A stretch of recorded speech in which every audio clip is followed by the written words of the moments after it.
अस्सलाम वालेकुम नाजरीन, जैसा कि आपको पता है कि पाकिस्तान के मशहूर यूट्यूबर रजब भट्ट अक्सर खबरों की जीनत बने रहते हैं।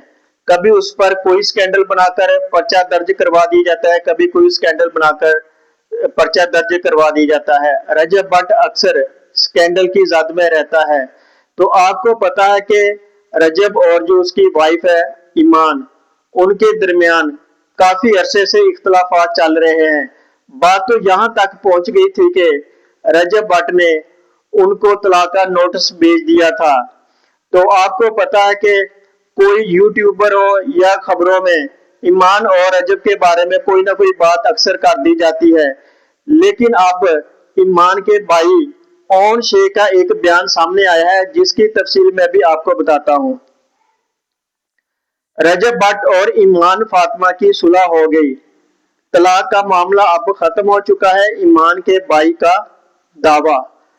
वालदा ने मुझे समझाया तुम घर के मर्द हो, इस लड़ाई को मजीद लंबा मत करो। वालदा की नसीहत पर अमल करते हुए मैंने भी बेहतर समझा बहन का घर बचना चाहिए।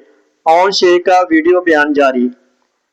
इंटरनेट और सोशल मीडिया पर अपनी शादी की तकरीबात की वजह से धूम मचाने वाले मशहूर यूट्यूबर रजब भट्ट और ईमान फातिमा की अज़दवाजी जिंदगी के हवाले से अहम पेशरफ्त सामने आई है और ईमान फातिमा के भाई ओन शेख ने सोशल मीडिया पर एक वीडियो के जरिए तस्दीक की है कि दोनों के दरमियान अब सुलह हो चुकी है और तलाक का मामला हमेशा के लिए खत्म हो गया है।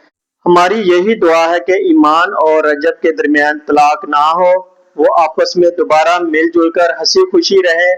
तो तलाक एक बहुत बुरा लफ्ज है, ये वही लोग जानते हैं जिनकी बहन या बेटी को तलाक दी जाती है कि उन पर क्या गुजरती है। तो हमारी तो यही दुआ है कि ये मिलजुल कर और खुशी से इकट्ठे रहें। जो भी इनके दरमियान इख्तलाफात पाए जाते हैं वो जल्द अज जल्द दूर हो जाएं और एक स्क्रीन पर दोनों नजर आए। तफसीलात के मुताबिक रजब भट्ट और ईमान फातिमा की शादी इंतहाई धूमधाम से हुई थी, जिसकी वीडियो और तस्वीर को इंटरनेट पर करोड़ों सार्फिन ने बेहद पसंद किया था। शादी के बाद ये जोड़ा सोशल मीडिया पर एक आइडियल और मकबूल तरीन जोड़े के तौर पर उभरा, लेकिन कुछ अरसे बाद ही इनके दरमियान शदीद इख्तलाफात की खबरें गर्दिश करने लगी। बताया गया कि शादी के पहले ही साल इनके यहाँ एक खूबसूरत बच्चे की पैदाइश हुई जिसका नाम कीवान सुल्तान रखा गया।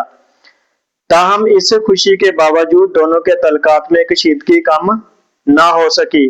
वक्त के साथ साथ मियाँ बीवी के झगड़े इस हद तक बढ़ गए कि रजब भट्ट ने ईमान फातिमा को तलाक देने का बकायदा ऐलान कर दिया और कानूनी कार्रवाई के लिए नोटिस भी अरसाल कर दिया था। अब ईमान के भाई ओन शेख ने नई वीडियो जारी करते हुए कहा कि दोनों खानदान के दरमियान मामला हल हो चुका है। मेरी वालदा ने मुझे खास तौर पर समझाया कि तुम घर के मर्द हो, इसलिए इस लड़ाई को मजीद लंबा मत करो। वालदा की इस नसीहत पर अमल करते हुए मैंने भी यही बेहतर समझा कि बहन का घर बचना चाहिए और अब ये झगड़ा खत्म होना चाहिए। आपको पता है कि रजब भट्ट पर इतने वो तौहीन मजहब का जो केस हुआ था तो वो मुल्क छोड़कर फरार हो गया। उसके बाद और ज्यादा केसेस हुए तो वो 5-6 माह पहले दुबई रहा और उसके बाद वो लंदन चला गया, तो वहां पर उसने अपनी जिंदगी गुजारी। तो उसी दौरान ईमान और रजब के दरमियान इख्तलाफात बढ़ते गए।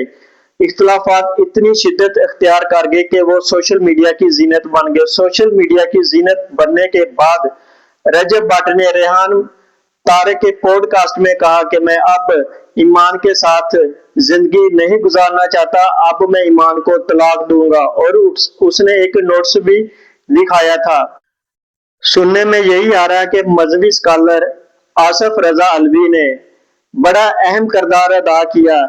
उसने सबसे पहले तलाक रखवाई और तलाक रखवाने के बाद दोनों के मामलात को सुलझाया और सुलझाने के बाद यही मशवरा दिया कि आप दोनों खानदान आपस में बैठो। बैठने के बाद जो भी आपके आपस में इख्तलाफात है उनको दूर करें, दूर करने के बाद सुलह करें। तो आसिफ रजा अलवी ने बहुत ज्यादा कोशिश की कि ईमान और रजब के दरमियान तलाक ना हो। तो अब जो इख्तलाफात बहुत ज्यादा शिद्दत इख्तियार कर गए थे। अब वो सुलह में तब्दील हो चुके हैं। हमारी यही दुआ है कि ये मिलजुल कर बैठे, जो मसला है उनको हल करें। हल करने के बाद ये दोनों खानदान दोबारा एक हो जाएं और ईमान और रजब एक साथ अपनी जिंदगी गुजारें, ताकि तलाक जैसी नुसरत से ये दूर हो सके और एक अच्छे कपल के तौर पर दोबारा अपनी जिंदगी का आगाज करें। क्योंकि एक छोटा बच्चा है, बच्चे का क्या कसूर है? बच्चों को जब तक माँ और बाप का प्यार नहीं मिलता तो बच्चे अधूरे रहते हैं। इसलिए माँ का भी प्यार मिलना चाहिए उस बच्चे को और बाप का भी प्यार मिलना चाहिए। क्योंकि बाप के पास अब दौलत भी है और शोहरत भी है, तो उस बच्चे को दौलत और शोहरत दोनों एंजॉय करनी चाहिए।